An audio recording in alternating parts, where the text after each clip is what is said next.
ان کو روکا جا سکے یا ان کو ہوا میں ڈسٹرائے کیا جا سکے۔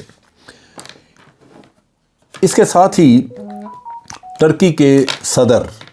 طیب اردگان کوشش کر رہے تھے کہ روس کے صدر کو اور یوکرینین صدر کو ان کو نیگوسیشنز کے ٹیبل پہ لائے جائے اور مذاکرات وغیرہ کروائے جائیں، لیکن سننے میں آ رہا ہے کہ جو یوکرینین صدر ہے اس نے انکار کر دیا، اس نے کہا کہ میں نے کوئی بات چیت نہیں کرنی، لہذا وہ لگتا ہے کہ وہ کوشش جو ہے وہ ناکام ہو گئی۔ اسی اثناء میں بیلاروس کے صدر نے بھی ٹیلی ویژن پہ آ کے خطاب کیا اور اس نے کہا کہ اب ہماری فوج جو ہے وہ بھی روس کی فوج کی مدد کے لیے نکلے گی، اور یہ یعنی ایک طرف سے رشین آرمی کا اٹیک ہے، دوسری طرف سے بیلاروس کی فوج کا اٹیک، اور یہ آ کے لنک اپ کریں گے۔ اس کا مطلب یہ ہے کہ یہ ابھی یوکرین کی کچھ ٹیریٹری کیپچر کرنا چاہتے ہیں۔ یہاں پہ جو فورسز ہیں اس کا سائز میٹر کرتا ہے۔ بیلاروس کے پاس کہا جاتا ہے کہ تقریباً 60,000 کے قریب اس کی فوج ہے، جو بہت بڑی نہیں ہے، لیکن بصورت رشین فوج کے ساتھ مل کے تو اس کا اچھا امپیکٹ بن سکتا ہے۔ دوسری طرف رشیا نے جو کام کیا وہ یہ کہ انہوں نے اپنی کمانڈ بدل دی ہے۔ ان کی کمانڈ ایک وقت پہ جو ملٹری کمانڈ تھی، کمانڈرز تھے، ان کے بارے میں کہا جا رہا تھا کہ ان کو بہت کامیابیاں نہیں مل رہیں، لہٰذا نیا کمانڈر جو لگایا گیا ہے اس کو جنرل آرمیگیڈن کہا جاتا ہے۔ نام تو اس کا کچھ اور ہے، لیکن آرمیگیڈن اس وجہ سے کہتے ہیں کہ اس شخص نے بہت ساری جگہوں پہ بڑی تباہی کی ہوئی ہے۔ ایک وقت پہ جب کہ روس میں خود سوویت یونین ٹوٹ رہا تھا، انقلاب آ رہا تھا، تو رشیا کے انٹرسٹ بچانے کے لیے، اس کا دفاع کرنے کے لیے اس شخص نے کئی پروٹیسٹرز کو مارا۔ اس کو پروٹیسٹ وغیرہ چل رہی تھیں، پروٹیسٹرز کو مارا۔ پھر چیچنیا میں جنگ چلی، چیچنیا میں یہ شخص گیا اور اس نے چیچنیا میں بھی جو بغاوت تھی اس کو کچلا۔ اس کے بعد اس کو سیریا میں بھیجا گیا تھا، اور سیریا میں بھی رشین فورسز کا یہ کمانڈر تھا، اور وہاں پہ اس نے، چونکہ ایئر فورس وغیرہ بھی وہاں کی اس کے ماتحت تھی، جو رشین فورسز ساری اس کے ماتحت تھیں، تو اس کے حکم پہ جو بشار الاسد کے مخالفین تھے ان کے گھروں پہ، ان کی عمارتوں پہ اتنی بمبارڈمنٹ کی کہ اسکول وغیرہ سب تباہ کر کے رکھ دیے۔ لیکن اس شخص کو چونکہ رتھلیس انسان ہے، رتھلیس آدمی ہے، تو اس کو قطعاً اس چیز کا کوئی ملال نہیں تھا، لہذا رشیا کے اپنے جو مقاصد تھے وہ پورے ہوئے۔ اس کی وجہ سے اس کو کئی تمغے ملے، اور یہ شخص جو ہے اس نے کل سے کمانڈ سنبھال لی ہے۔ اب اس کی کمانڈ سنبھالنے کے ساتھ توقع یہ ہے کہ مزید تباہی مچے گی، اور یہ شخص جو ہے، یہ رتھلیس آدمی، یہ میزائل فورسز کا بے دریغ استعمال کرے گا، اور اس سے نہ صرف انفراسٹرکچر بلکہ جو یوکرین کے اپنی آبادیاں ہیں وہ بھی شاید اس میں بھی تباہی مچائے۔ اس کے خلاف ایسٹرن یورپین سٹیز، پراگ وغیرہ، وہاں پہ بہت ہی احتجاج ہو رہا ہے اس کے خلاف۔ احتجاج بڑا زور شور سے کیا جا رہا ہے کہ یہ جنگ بند کی جائے، بلکہ مولڈووا کے اوپر سے یہ میزائل ان کے رشیا کے گزر کے گئے ہیں، لہٰذا اس پہ بھی وہ احتجاج کر رہے ہیں کہ جی ہماری ایئر اسپیس استعمال ہوئی ہے۔ قصہ یہ ہے کہ یہ جنگ کا دائرہ کار ایک لحاظ سے بڑھ گیا۔ اب مغربی دنیا کا ریئیکشن یہ ہے کہ وہ ان کو فوری طور پہ ایئر ڈیفنس سسٹم وغیرہ دینا شروع کریں گے۔ پہلے ہی امریکہ تقریباً $17 ارب کا اسلحہ ان کو مہیا کر چکا ہے، جو کہ آج کے زمانے میں سب سے زیادہ اسلحہ اگر کسی کو اس پیریڈ میں دیا گیا تو وہ یوکرین ہے۔ مغربی دنیا ساری ان کے ٹروپس بھی ٹرین کر رہے ہیں، یو کے ٹرین کر رہا ہے، فرانس اور جرمنی کو تو اپنا مسئلہ بنا ہوا ہے کیونکہ رشیا نے ان کی گیس بند کی ہوئی ہے، لیکن گیس سپلائی کے ابھی کھلنے کے چانسز نہیں، جس کی وجہ سے کہا جا رہا ہے کہ ان کو ونٹر بڑے شدید ان کے لیے ہوں گے، سردیوں میں ان کا نقصان بہت ہوگا، خاص طور پہ انڈسٹری کے لیے بھی اور گھروں کی گرمائش کے لیے بھی۔ لیکن یہ جنگ جسے ہم پراکسی وار کہہ سکتے ہیں کہ مغربی دنیا اس کو پراکسی کے طور پہ یوز کر رہی ہے کہ ویپنز ان کے، پیسہ ان کا، اور جو جانی نقصان ہے وہ یوکرین کا۔ یوکرین بصورت ایک ایسا ملک ہے جو کہ بہت ساری تباہی دیکھ چکا اور مزید دیکھے گا۔ کیونکہ یہ ایک وقت پہ وہ یہ فیصلہ کر سکتے تھے کہ بجائے مغربی دنیا کے ساتھ لٹکنے کے